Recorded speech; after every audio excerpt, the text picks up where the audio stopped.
Trying to decide who in the Bat family ranks above others in terms of power is hard. In this family, power does not equate to strength, it's about capability. So, of course, for part 2 of the most powerful Bat family members, we are including a starfish. I'm Adam Andrews with Top 10 Nerd. Let me know in the comments which superhero family is your favorite, and let's get on with this list. Number 10, Ace the Bathound. Of all the Bat family pets, Alfred the cat, Bat Cow, Titus, Ace came first, and he wasn't just another pet of Damian Wayne. Not that there's anything wrong with that, I'm just saying. Now, Ace seems to actually be a name shared by many dogs who have worked with Bruce Wayne and his companions. When he first appeared in Batman number 462 in May of 1991, Ace was a shepherd type, and that's been the most popular breed, usually a German shepherd, but he was also a mastiff for a long while. The most recent and popular German shepherd, Ace the Bathound, was an attack dog for the Joker and was not treated very well. Luckily, this very good boy was taken in by Alfred and the Bat family. Number 9, Jarro. I love Jarro. If you have seen the newest Suicide Squad movie, the one with Idris Elba and John Cena, even though you can't actually see him, then you know who Starro is. He's that massive, terrifying starfish alien conqueror. He's actually one of the Justice League's earliest villains, and he poses a massive threat as he can use his drones to take control of an entire population, and he has subdued members of the Justice League multiple times. Well, Starro got ripped into pieces, and Batman took a piece and grew it into another version of Starro who was loyal to him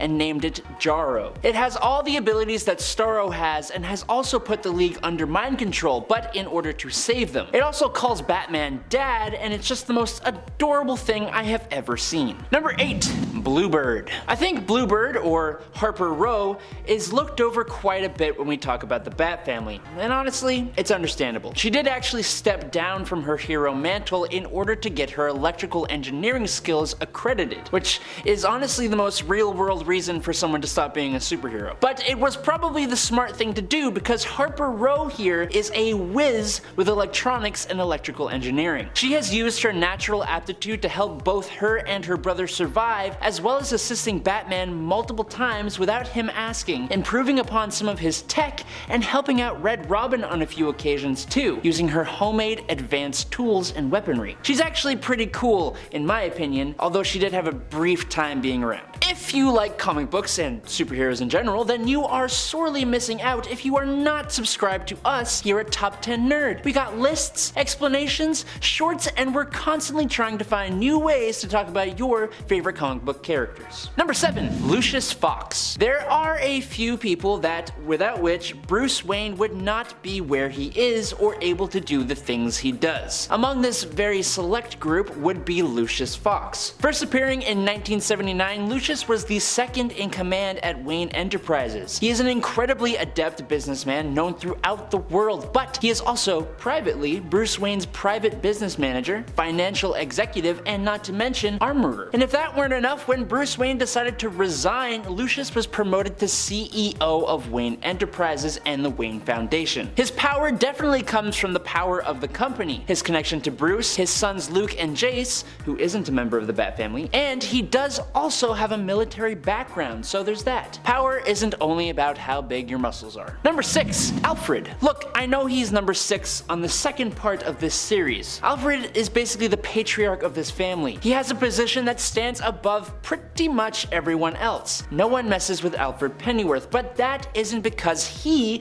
will bring you down. It's because anyone who messes with Alfred brings on the wrath of the entire Bat family. If you hurt Alfred, you are simply done living. If Bruce Wayne doesn't crack and do it to you, someone else in this family will. And yes, before I hear it in the comments, yes, Alfred used to be in the army and was even trained as a member of the MI5 Nemesis program, and he has given Bruce a bit of a beatdown before, but I don't believe Bruce or any member of the Bat family could ever actually bring themselves to try and actually fight Alfred. He cares for them all, and they would all be lesser without him. Number 5, Stephanie Brown. I feel like there are mixed feelings on Stephanie Brown out there. She has had interesting history as a member of the Bat family. Originally, Stephanie fought against her father, the villain Cluemaster, under the vigilante name Spoiler. She would usually fight alongside Tim Drake Robin, and they had a bit of a relationship going on too. Batman eventually trained her up some, and when Tim was forced to step down thanks to his father, Stephanie even took up the title of Robin, but this was pretty short-lived as she actually did not make a very good Robin. She was constantly disobeying orders and pursuing criminals on her own, which eventually led to her downfall. Thankfully, she did survive and even went on to succeed Cassandra Cain, becoming the third Batgirl. Now, the two of them, Cassandra and Stephanie, are the duo known as the Batgirls. Number 4.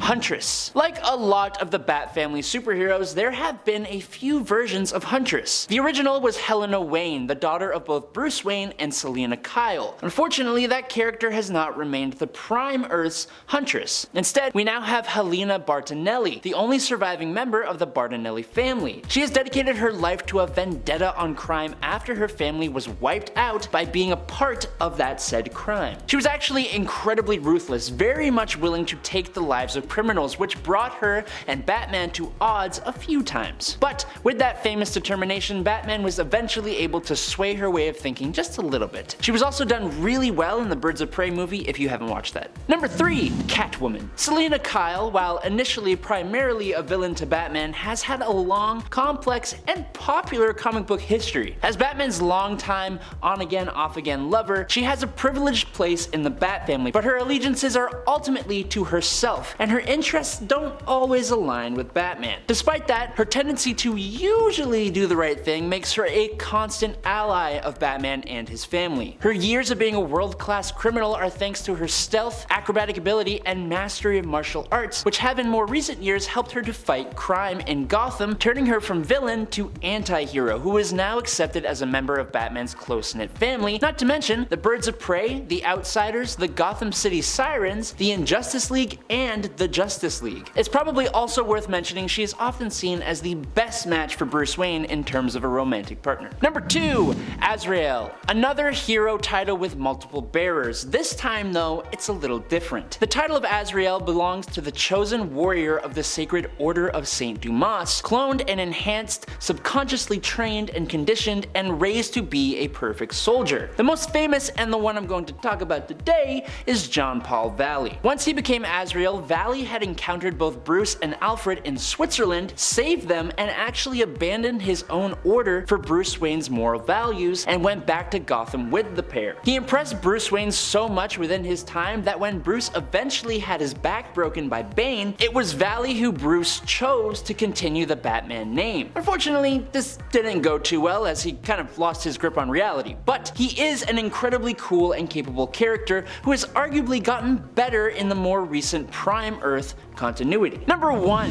Ghostmaker. Min Koa Khan, Ghostmaker, is essentially Bruce Wayne's rival from his formative years into the Batman mantle. Kinda like how in Pokemon games you always had a rival who you hate but kinda respect because they're always like challenging you and helping you to improve. That's Ghostmaker. Ghostmaker trained with a large number of the same mentors that taught Bruce Wayne, and it's arguable that Ghostmaker is equal to Batman. The difference between the two is mainly in ideologies. I mean, for starters, Ghostmaker is a psychopath. Bruce Wayne is not exactly psychologically sound, but he has a strong moral code, whereas Ghostmaker fights crime as if it's some kind of sport, and he has absolutely zero qualms with taking someone permanently out of the picture, operating mostly in Southeast Asia. He constantly used to try to get Bruce to see things from his point of view, which eventually led the two to agree to just stay out of each other's territory and out of each other's way. Luckily, he broke that pact after Joker War, and we got to see this guy come into Gotham disappointed with how Bruce had been handling things. Eventually though, they learned to work together. That's all the time I got, nerds. I've been Adam Andrews, this is Top 10 Nerd, and until next time, peace the heck out.